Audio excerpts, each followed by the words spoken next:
Assalomu alaykum. JavaScript interview playlistimizning navbatdagi darsiga xush kelibsiz.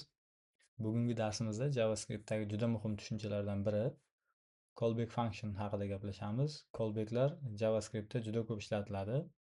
Ya'ni for each, map, filter, set timeout va boshqa ko'plab IP larda callback funksiyalarini uchratamiz. Bugun callback nima ekani, qanday ishlashini va intervyuda berilishi mumkin bo'lgan savolni ham ko'rib chiqamiz. Demak, callback nima? Demak, kodga o'tamiz. Men namuna sifatida kod yozib qo'ydim, ya'ni yozib vaqt ketkazmaymiz. O'tgan darsimiz uzun cho'zilib ketdi. Chunki ko'proq kod yozib yubordik. Xo'p, demak, bu joyda nima bo'lyapti?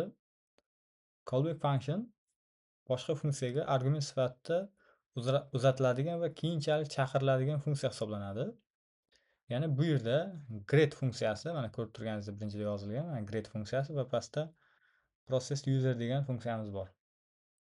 Bu yerda get funksiyamiz process user funksiyasiga argument sifatida uzatyapmiz.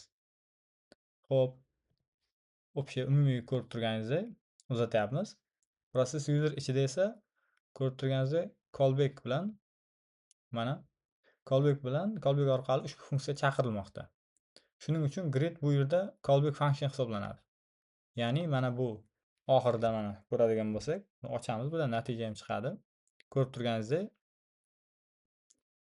bu yerda callback function hisoblanyapti. Endi bu yerda get argument sifatida uzatildi. Process user, keyin callback function. Ya'ni funksiyani uzatish va chaqirish. Misol uchun funksiyani uzatish va chaqirishda ham bu yerda farqi bor. O'shani ham aniqlab ketishimiz kerak. Ya'ni mana bu get hozirda get funksiyasini o'zini uzatyapmiz. Lekin masalan agar buni mana bunaqa qilib yozib qo'yadigan bo'lsak, bu boshqa narsa. Mana bu tartibda oldingi. Mana bu tartibda yozilishi bilan funksiya darhol chaqiriladi va uning qaytargan qiymatini process userga uzatadi. Demak, buni alohida bilib olishingiz kerak. Bu funksiyaning o'zi mana bunaqa qilsak funksiyani chaqirilishi hisoblanadi. Xo'p. Demak, bilib oldingiz, mana tagiga ham yozib qo'yaman. Get va bu ikkalasi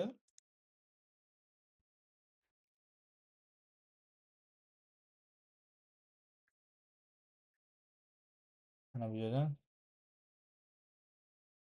function va pastga yozib qo'yamiz. Function bu chaqirilishi. Endi o'tgan darsda ham ko'rib chiqdik. Anonymous functionlarni. Endi bu joyda ham anonymous callback bor, ya'ni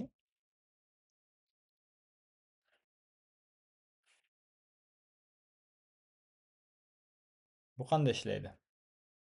Endi funksiya yozamiz. Xuddi yuqoridagini user demak callback Elmurod deymiz.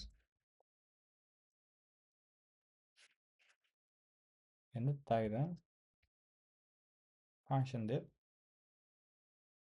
name deymiz. Va funksiyamiz ichiga kirib blockka hello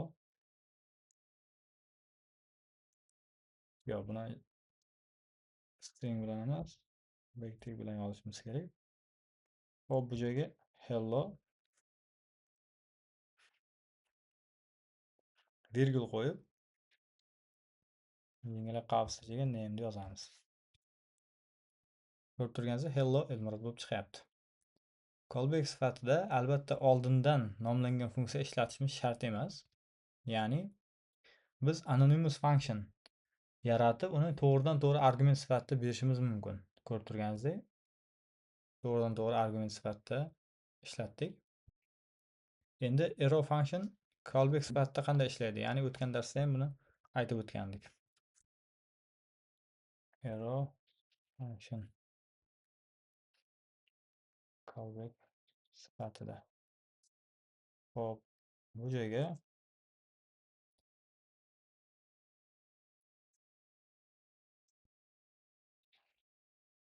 bu funksiyamizni yozamiz. Yana bitta user havolamizda buni ochamiz. Console log hello. Yuqoridagini ko'chirib olib kelganimiz ham bo'lardi, vaqt ketmasdi. Xo'sh, bu nima bo'lyapti? Oldingi darsimizda o'rganganmiz, arrow functionni ham callback sifatida ishlatishimiz mumkin deb aytganmiz. Ya'ni amaliy JavaScriptda aynan shu usulni juda ko'p uchratishingiz mumkin. Keyin yana bitta misol uchun callback va array metodlari bor. Ya'ni bu qismni hozir for each orqali ko'rib chiqamiz. Yuqorida aytganimizdek for each, map, keyin davomidan filtr va menimcha bo'ldi, filtrlarni ko'rib chiqsak bo'ladi mana uchalasini. Xo'p, demak birinchi for each dan boshlaymiz. Bitta numbers va bu joyga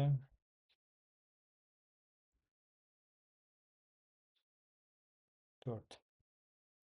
Demak, numbers for each name olamiz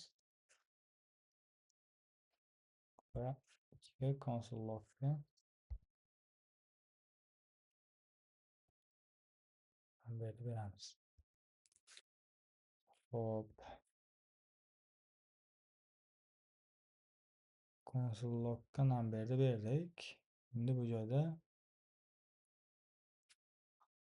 mana bu joyga name berilib ketdimi? Bu joyga number bo'ladi. Endi mana ko'rib turibmiz. 1 2 3 4 for each har bir array elementi uchun callback funksiyani chaqiradi. Natijamiz ko'rib turganingizdek mana shunday natija bo'ladi. Endi xuddi shu kodni map orqali yozib ko'ramiz. Const deymiz, numbers. Endi bu joyda yana xuddi 1 2 va chiqib qo'yaylik. Yuqoridagi kodni comment qilib qo'yamiz, buni ishlatib bo'ldik. Xo'p, demak const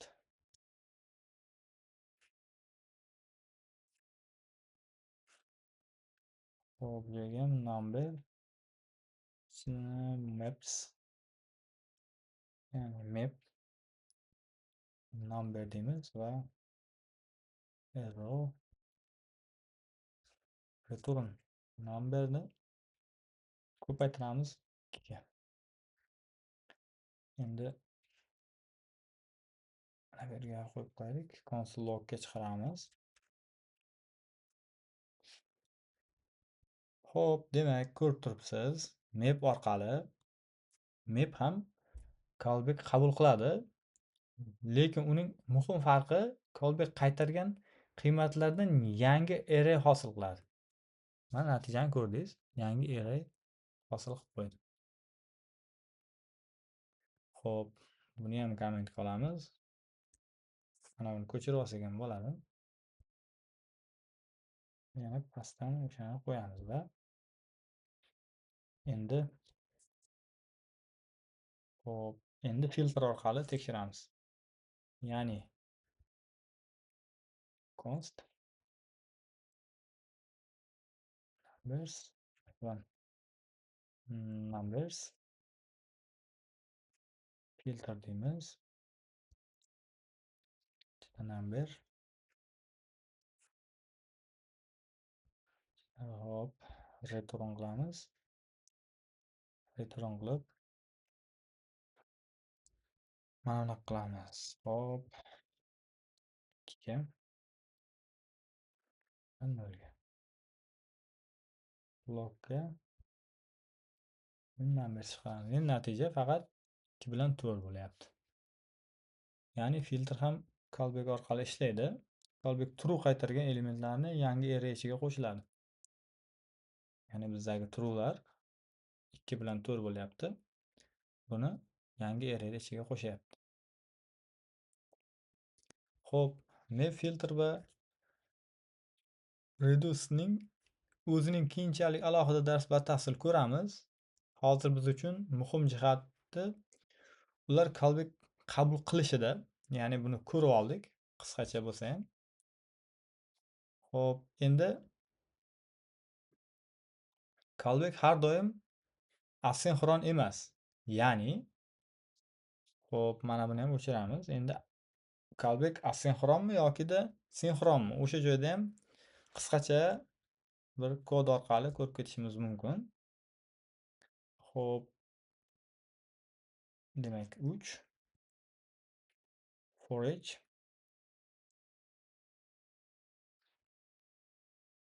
number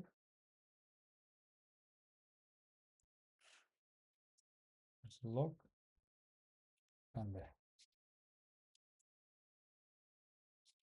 Xo'p, natijamiz chiqdi. Bu yerda juda muhim xatoni tuzatib olaylik. Misol uchun buni xato desak bo'ladi. Ya'ni callback degani asinxron degani emas o'zi.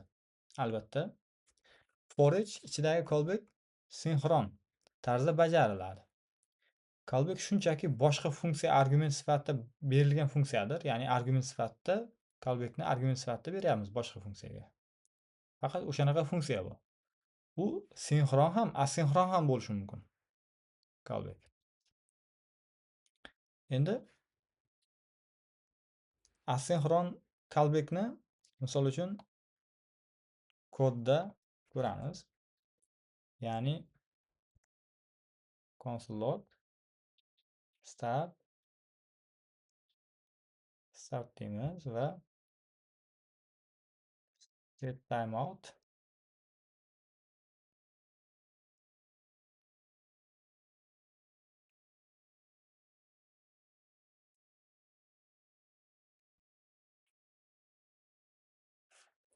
callback va mana bu joydan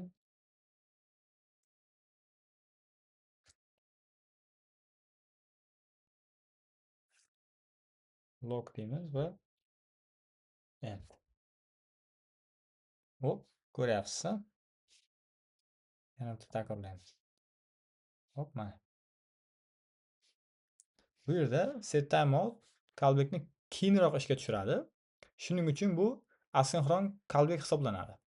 Set timeoutga 0 berilganda taqdirda ham callback darhol bajarilmaydi. Ya'ni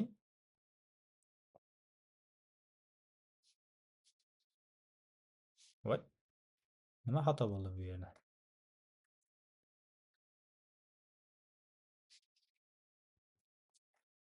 Xo'p, nima xato bo'ldi? Bu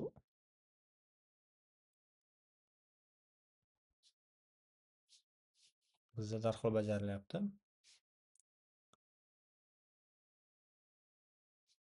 Qiziq. Xo'p, mayli, buni o'zingiz ham bitta sinab ko'ring. Balki menda nimadir xato bo'ldi yoki kompyuterimda qanaqadir muammo bo'layotgan bo'lishi mumkin. Keyingi darslarda baribir batafsil ko'ramiz buni. Hozir qisqacha ko'rayotgan joyimiz bu. Xo'p, endi keling yakunlashdan oldin bitta intervyu savolidan misol, ya'ni bu darsni boshida aytganimizdek. Xo'p, masalan, mana bu funksiyani yozamiz.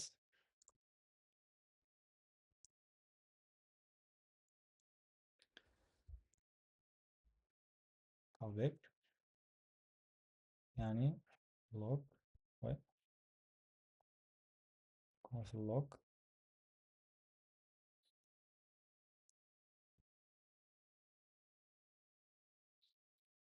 Endi mana buni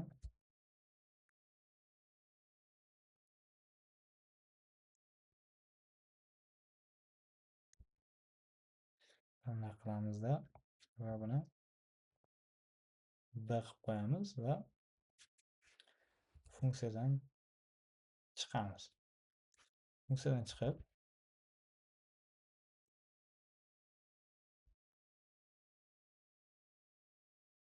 bu joyga ham console loglarimizni C qilib qo'yamiz.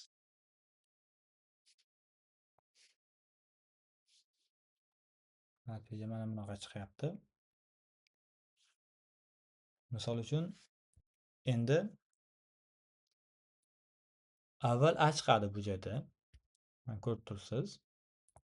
Keyin callback chaqiriladi va C chiqadi. Mana bu. Chunki mana bu joyga callbackni yozib qo'yibmiz. Shundan keyin B chiqadi. Endi sizda mana bu kod berilishi mumkin.